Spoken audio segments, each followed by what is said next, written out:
پیدائشی طور پر کوئی انسان اونچا نہیں، کوئی انسان نہیں۔ اب اسی میں آگے چل کر آئے گا استجیبوا لربکم، لوگو اپنے رب کی پکار پر لبیک کہو، تمہارے ذمے ہے اس دین کے غلبے کی جد و جہد۔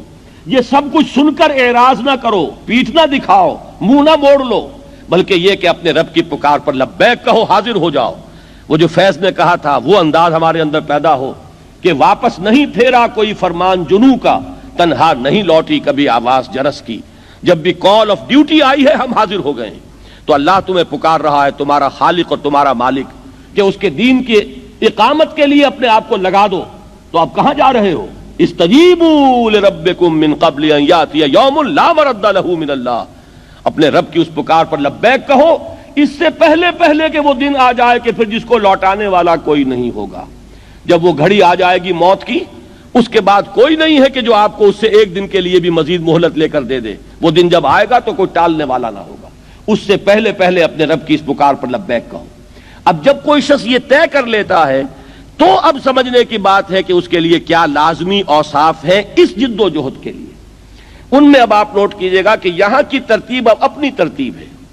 سورہ مومنون کی آیات میں نے پڑھ کر سنائی، اول بھی نماز آخر بھی نماز، یہاں وہ بات نہیں ہے۔ سورہ معارج میں اول نماز آخر نماز، یہاں وہ بات نہیں ہے۔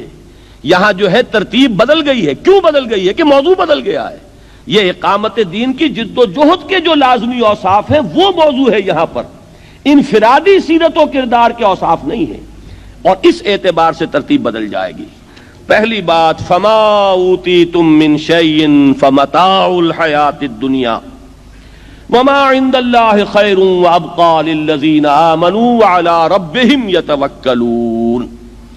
پہلی چیز اس میں وہ بیان ہو رہی ہے جو ایمان کا ایک خاص خلاصہ ہے، لب لباب، لیکن اس کا وہ جوہر جو اقامت دین کی جد و جہد کے لیے ضروری ہے، وہ کیا ہے؟ اس بات کا دل پر پورے طور پر نقش ہو جانا کہ اس دنیا میں جو کچھ بھی کسی کو ملا ہے وہ سوائے دنیا کے ساز و سامان کے اور کوئی اس کی حقیقت نہیں، برتنے کی چیز ہے، استعمال کی چیز ہے۔ اگر کہیں دنیا کی کسی شے کے لیے نگاہوں کے اندر کوئی قدر، اس کی کوئی عظمت، اس کی کوئی محبت، اس کے لیے کوئی طلب، اگر یہ چیز پیدا ہو جائے تو اقامت دین کی جد و جہد کی طرف پہلا قدم بھی نہیں اٹھے گا۔ گاڑی نوک کرے گی، چلنا چاہیں گے آپ جو ہے گیس دے رہے ہیں، گاڑی نہیں چلے گی، اس لیے کہ جب تک ایک انسان کی کیفیت یہ نہ ہو جائے جس کو کہ ایک حدیث میں کہا گیا ہے کہ دنیا و ما فیہا مچھر کے پر کے برابر نظر آئے۔ یہ بات جو حضور نے استعمال فرمائی کہ اللہ کی نگاہ میں اس دنیا و ما فیہا کی حیثیت مچھر کے پر کے برابر بھی نہیں ہے، اگر ہوتی تو وہ کسی کافر کو یہاں سے ایک گھونٹ پانی کا بھی نہ دیتا۔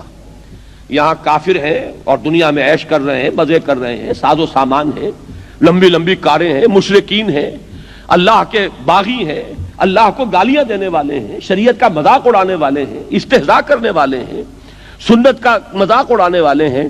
دنیا میں ان کے لیے ریل پیل ہے، ساز و سامان ہے، کوٹھیاں ہیں، کاریں ہیں، کیا نہیں ہے۔ معلوم یہ ہوا کہ اللہ کا، اگر یا تو یوں کہیے کہ اللہ کو ان سے پیار ہے، ان سے محبت ہے، اللہ نے اتنی قیمتی چیزیں ان کو دے دی ہیں۔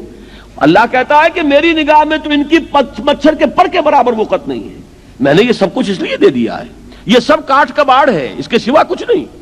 یہ تو تمہاری اپنی جو ہے ویلیو سٹرکچر تمہارا ہے، تمہاری نگاہوں میں ان شے کی جو ہے ان اشیاء کی عظمت ہے، ہماری نگاہوں میں ان کی کوئی قدر و قیمت نہیں۔ ہماری نگاہ میں قدر و قیمت آخرت کی ہے۔ اور جب تک ایک بندہ مومن کا اپنا سوچنے کا انداز بالکل اس خدائی جو ہے ایک معیار اس کے ساتھ بالکل مکمل نہ ہو، لیکن ہم آہنگ تو ہو جائے، اس کے ساتھ اس کے ایک ہم آہنگی کی کیفیت پیدا ہو جائے، اگر یہ نہیں ہوگا تو اقامت دین کی جد و جہد میں انسان سمجھے گا کہ میں لگا ہوا ہوں، ساری کوشش ہو رہی ہوگی اپنے مال بڑھانے کی، اپنے ساز و سامان میں اضافے کی، اپنے سٹیٹس کو بڑھانے کی، اپنے دنیا کی بیلونگنگز کے اندر اضافہ کرنے کی، اپنی کار کو لمبے سے لمبا کرنے کی۔ صرف یہ ہے کہ جسے آپ ایک کہتے ہیں کہ ایک بائی پروڈکٹ ہے، سائیڈ ایشو ہے، ایک ہابی ہے، ایک دلچسپی ہے، اس کے درجے میں دین کا کوئی کام کر کے آدمی اپنے آپ کو دھوکہ دے رہا ہوتا ہے کہ میں دین کا کام کر رہا ہوں۔ جب تک یہ شکل نہ ہو، دیکھیے اس میں وہ انتہا نہ آ جائے، رہبانیت اسلام میں نہیں ہے یہ ہر شخص کے اپنے اندر اپنے دل میں جھانکنے کی بات ہے کہ آیا فی الواقع میرے دل میں ان چیزوں کی کوئی قدر ہے یا نہیں. استعمال کرنے میں کوئی حرج نہیں.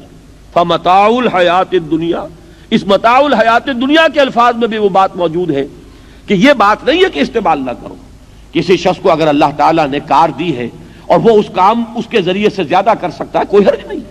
لیکن اگر کار کی عظمت اور کار کی محبت دل میں آ گئی تو انسان مارا گیا، پھر وہ اس جد و جہد کے کام کا نہیں رہا، اس کے اعتبار سے نکما ہو گیا.